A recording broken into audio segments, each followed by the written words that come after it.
The more we can touch in the counties and city governments, municipalities, and others throughout state government, the better we'll come in managing money and putting the checks and balances in place and the best practices to take care of the people's money. As State Treasurer, John Perdue knows how important it is to make sure the checks and balances add up. He also understands that sometimes you have to make changes to reap the rewards.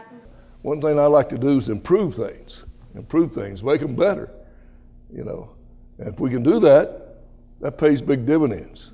In this case, the change started 3 years ago when the Treasurer's Office created a handbook for the best practices in cash handling. To continue the change, more than 50 state organizations attended the State Treasury Cash Handling Conference to stay up to date on those best practices.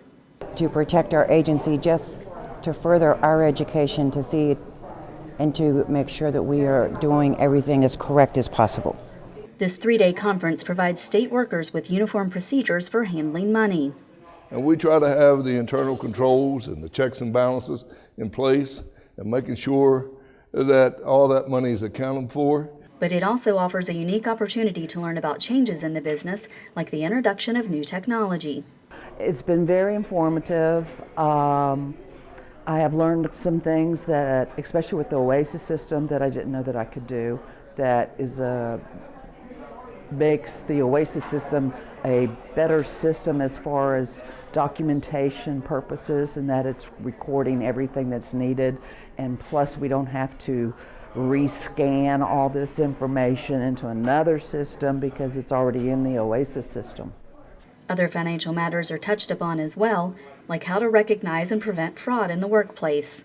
Yes, the person entity that had opportunity of rationalization, what were they capable of? I couldn't believe the fact that there would be people so devious in the ways that they would think or have to think to be able to do what they could do as far as double dipping or stealing or skimming and all of those issues. So those attending the conference also heard an inspirational presentation from West Virginia native Nikki Bowman about her journey to create a local publishing company during a difficult period in our economy. I'm going to fund it myself. I know it can work. And I had enough money that I could do 2 issues. So this was the scariest thing I have ever done. It was the biggest gamble, as I mentioned, of my life. Bowman's gamble paid off.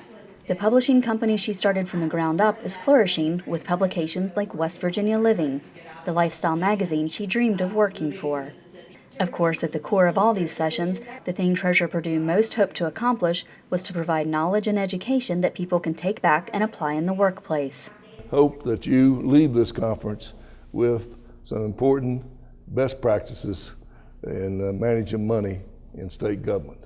Reporting for Treasury Notes, I'm Kim Ward.